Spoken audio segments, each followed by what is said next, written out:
Good morning. Welcome to this chapter of the internet. আবার চলে এসেছি আজকে what I eating A blog নিয়ে।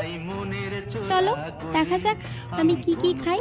তার আগে দেখে নাও সুন্দর সুন্দর আমার গাছের ফুলগুলো, বেশ ভালো তাই না?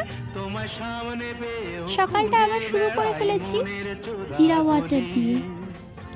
তারপরে খেয়ে নিয়েছি 5টা আমন্ড। আজকে না আমি ঠিকঠাক সময় পাইনি কিছু খাবার বানানোর জন্য, তাই আজকে 1 কাপ কোল্ড কফি খেয়েই আমাকে ব্রেকফাস্টটা মিটিয়ে নিতে হলো। তারপরে সোজা লাঞ্চ, ভাত ডাল আলু পোস্ত, তার সাথে মহারাষ্ট্রিয়ান ঠেচা। আর এই হলো আমার মহারাষ্ট্রিয়ান ঠেচা। বিকেলে খেয়েছি পিনাট আর 1 কাপ র চা। তারপর সোজা ডিনারে খেয়ে নিয়েছি কালকের সেই চাউমিনটা, মনে আছে তো? আর দিনটা আমি শেষ করলাম মৌরির জল দিয়ে। টাটা।